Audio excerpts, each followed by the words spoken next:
The first thing you are going to need for your applique is a drawing of the shape that you are going to be applying. So I've just drawn a letter A. I've made sure that each part of this letter is bigger than 1.5 centimeters. That means we've got enough space so we can get a zigzag stitch all the way around our shape. So now all I'm going to do is cut this out using paper scissors. So this is my shape all cut out and ready to go. Next you're going to need a piece of cotton fabric that has iron-on interfacing on the back. Now a lot of these are already prepared for you in school. If not, then I will show you how to apply interfacing. Once you've got your fabric prepared and ready to go, you're going to take your shape, place it on top. Now normally you wouldn't want to put it right in the middle. You want to try it and save as much fabric as possible because you could use this for another letter or another pattern later on. What we're going to do is pin it in place. We can then draw around this shape. Now normally we wouldn't want our pen marks on the front side of our fabric because that might still show once we've sewn it on. So what you would normally do is flip your work over and draw it onto the back of the interfacing. But if you're using letters, make sure that you flip them so that when you cut them out, they are going to be the right way around afterwards. So now I'm going to cut this one out with fabric scissors.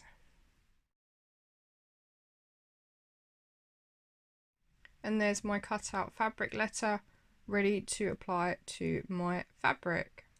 Now you can still see my pen line around the outside. All I have done is used a biro. However, if you have a friction pen or a pen that will iron off and you drew it on with that, you wouldn't need to worry about it still showing me because it will iron off once we use our iron. Next you're going to need another piece of cotton fabric. You can find these in the fabric boxes and just cut a 15 centimeter by 15 centimeter square, which is also 6 inches by 6 inches. We're then going to take our shape or our letter into the center, and again we're going to pin it in place. And next we are going to hand sew it in place, which is called tacking, so that when we get to our sewing machine we've got no pins in the way of our needle.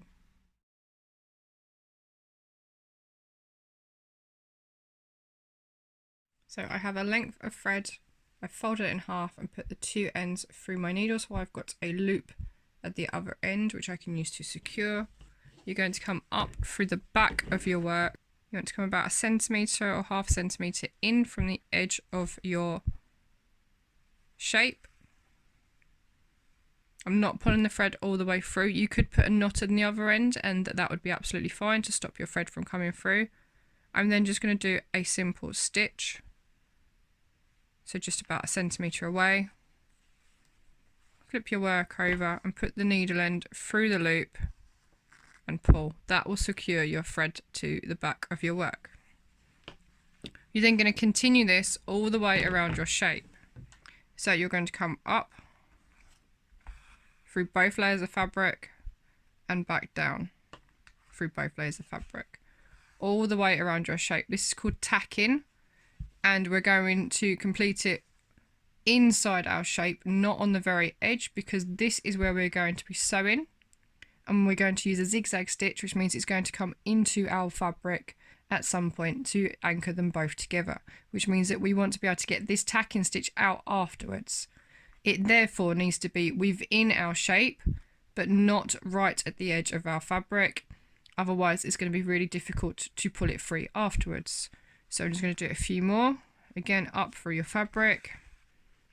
This doesn't need to be exceptionally neat. It just needs to be secure. You don't want to have really long stitches,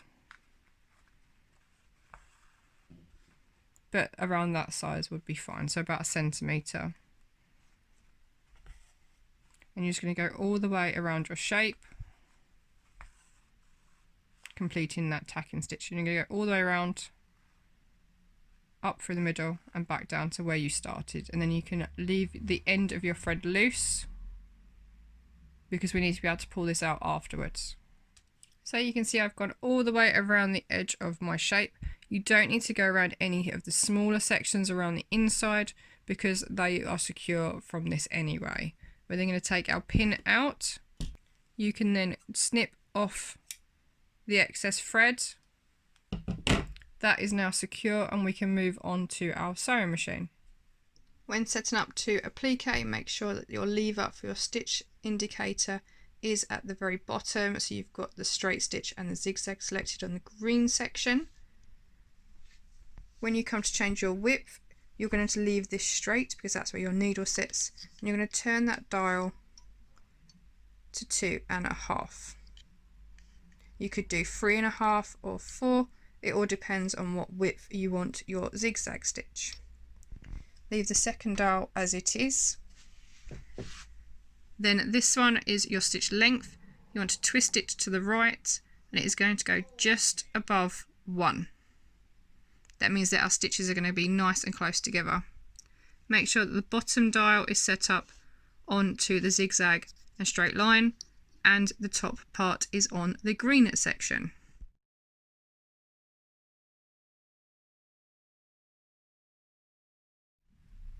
Once your machine is all set up and ready to use, you can bring your work over to the machine. Start at one of your straight edges. You're going to place the presser foot on top of one of your corners, or if you're working with a curved shape, you can start anywhere. You want to make sure that the edge of your applique piece lines up with the centre of your presser foot. There is a line on the centre of the presser foot. Put your presser foot down, turn the hand wheel to put your needle into your fabric.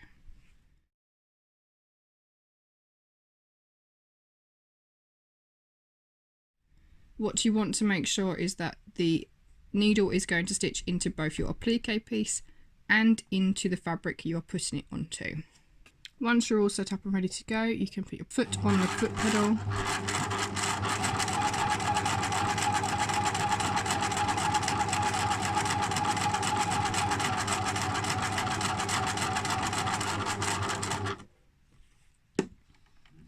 Once you're at the edge of your shape, make sure that your needle sits on the outside of your shape and your needle is in your fabric. Lift the presser foot and pivot your work. Remember to put the presser foot back down and then you can continue to sew.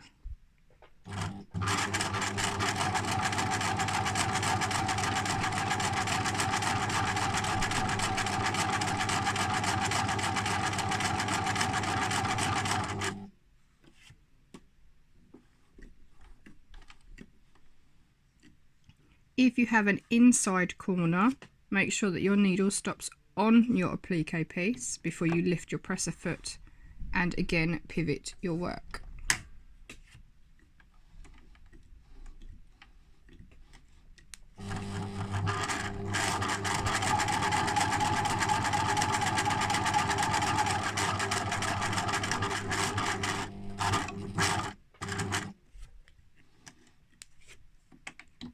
You're going to continue this method all the way around your shape.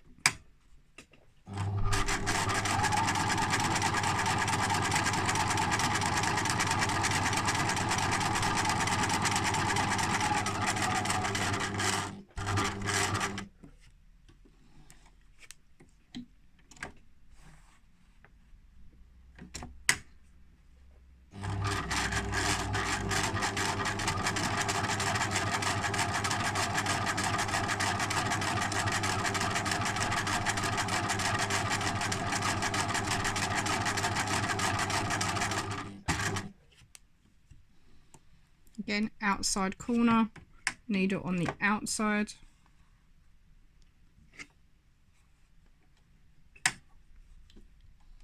And because I don't want to start my thread too far outside my shape, I'm going to lift up carefully and just bring my fabric closer.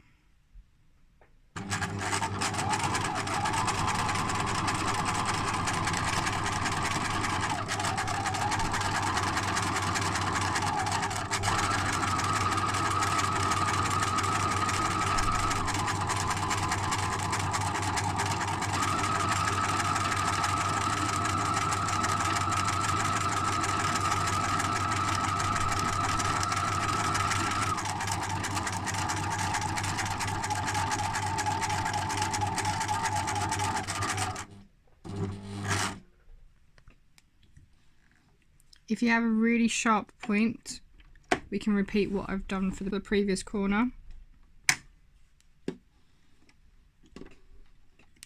And just readjust carefully.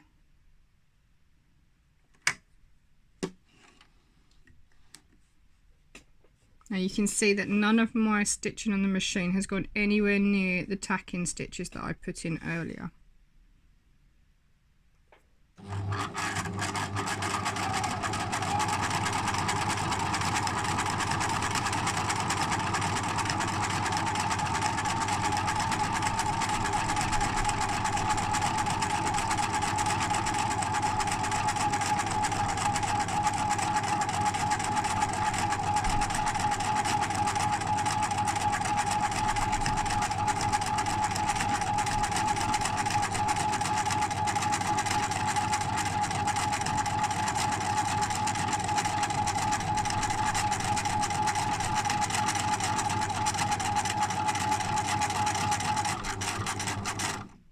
Once you get to the end, remember you can lift up your reverse lever.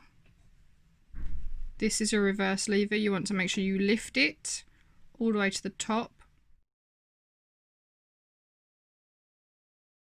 Put your foot back down on the pedal and this will create a back stitch. So it will stitch backwards. You only need to do a few stitches and then let go of that lever. And then stitch forward once more. What that does is secure your stitches. Make sure you lift your needle up, lift your presser foot and pull your work to your left. You can use the cutter on the side of the machine or you can cut it using scissors, but you must make sure you leave this length of thread.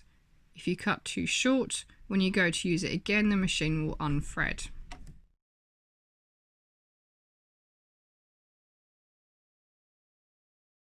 You can see we've got threads hanging on the front of our work.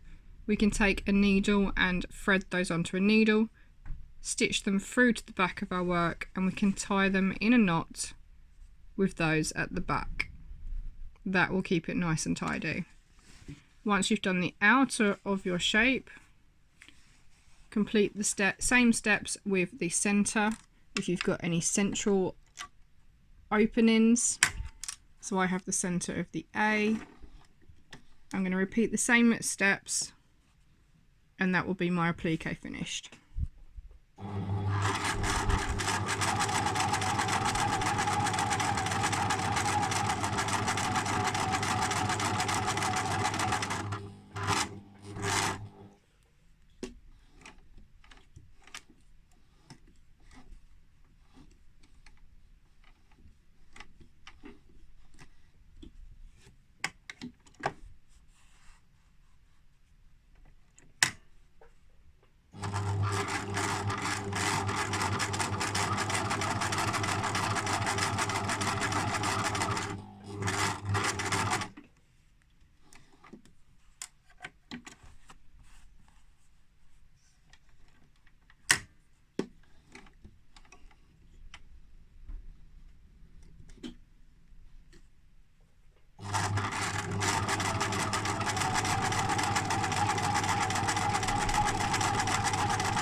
And that is the center of my letter complete too.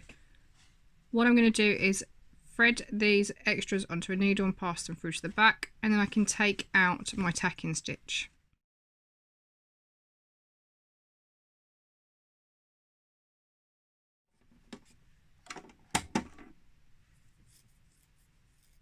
And that is my completed applique piece. You can see that all of the edges of the applique section are completely covered with stitching. I've got no edges showing, no raw edges showing, and my stitching's nice and tidy. Here you can see the difference between applique on my right and reverse applique on my left. This piece on my right has been applied on top, And this piece we have removed a layer on top to reveal what is underneath, hence reverse applique and applique.